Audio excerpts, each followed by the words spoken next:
Hi everyone, we are Team Yukun, Shi, and Bangling, and we are going to demo our project, Management Chua. It's a full-stack more app, like a mini Amazon admin panel. Regular users can browse products and add to cart and apply pro code and checkout. The admins can do all that, plus create, edit, and delete products. We split features in three ways. I built the user flow, Shi built the product flow, Bangling built the cart flow. We also added search in the header and an order history page. Let's walk through the auth and user implementation of our project.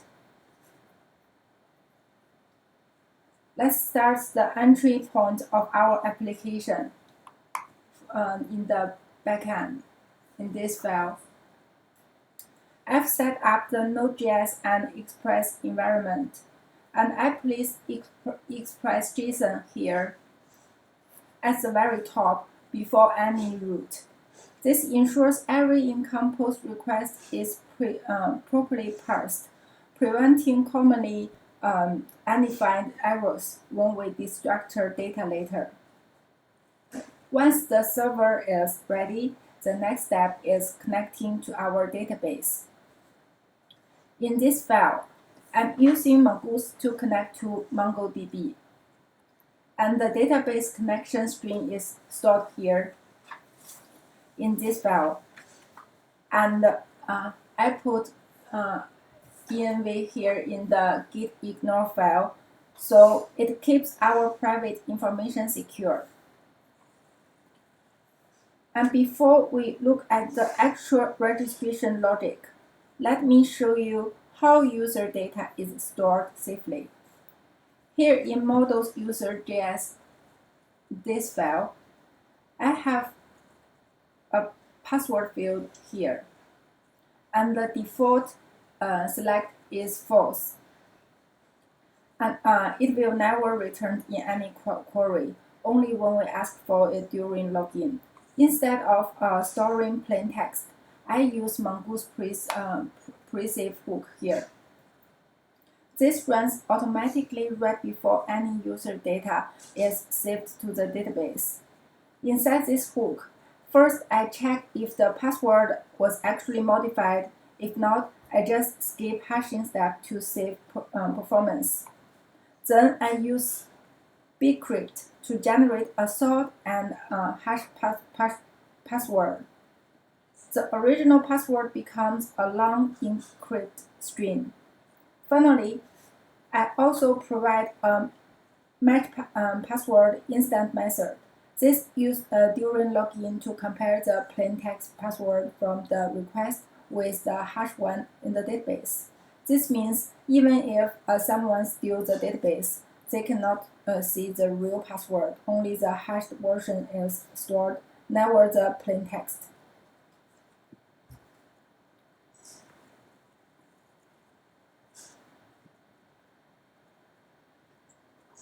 Now let's see what happens when a user signs up from front end to back end and back. It starts on the front end. In this file, I have a submit handler. It should be here. It first calls the validation function. We can see this function.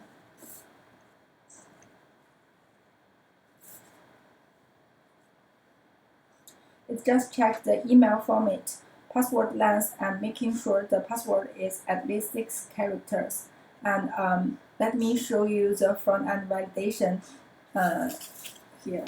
Let me run it.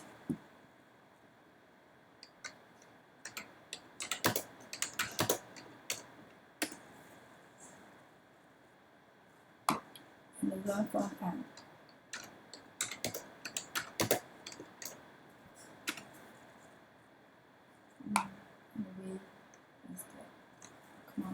This web page.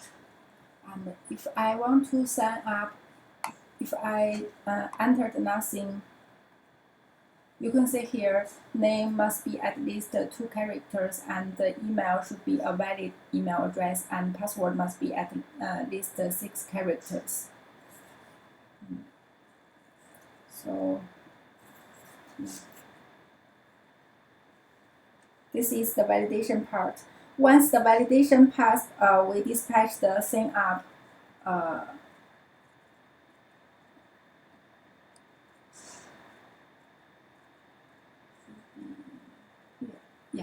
we dispatch the sign up song from our auth slice.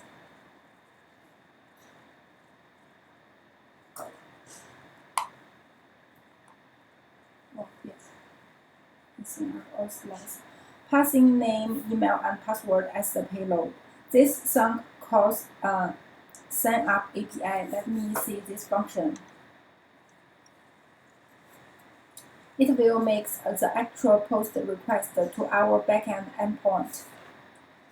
Now the request hits the backend. Let's see next. In this file,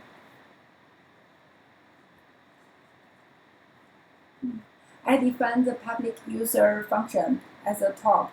It filters the user data to return only 5 essential fields. You can see here. And this way, we never expose sensitive data like the password back to the front end, and it takes our password very safe. And you can see the code here. I added a feature for internal testing. If a user signs up with an email ending in @maildrop.cc, the code automatically sets its admin is true. This makes it very easy to test admin features without manually changing the database. Let me go back. Yes.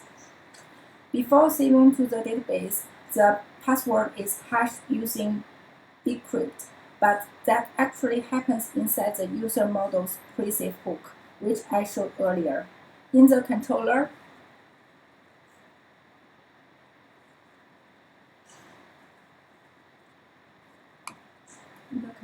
here, whenever we call the user save, Mongoose automatically triggers that hook. The model handles the hashing automatically. And once the user is saved, we will generate a JWT token and send back the public user data plus token.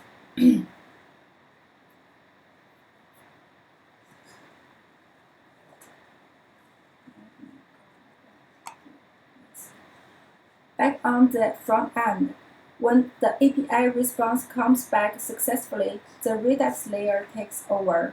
Inside auth slice, the handled auth function does 2 things. First, it writes the user profile and the token into the Redux state. Second, it stores them in local storage, so the user stays logged in even after refreshing the page. Let's say it also it should be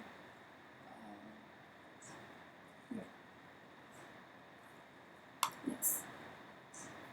Once the sum is fulfilled, the UI layer in the auth page calls navigate / and sending the user to the home page, already logged in and ready to go.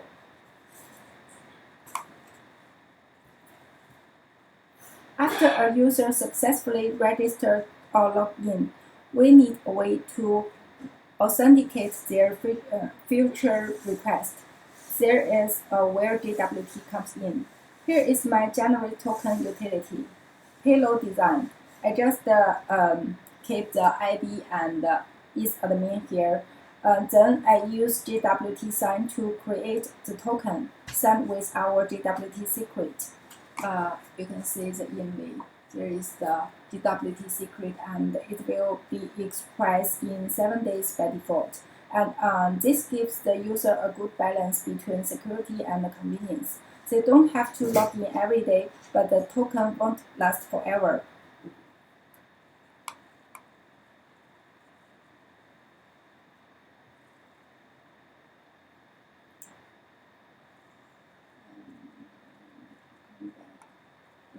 yes, login. So when a user successfully logs in, here in the login function, after we verify their email and password, we call generate token user and send it back to the front end along with the user information.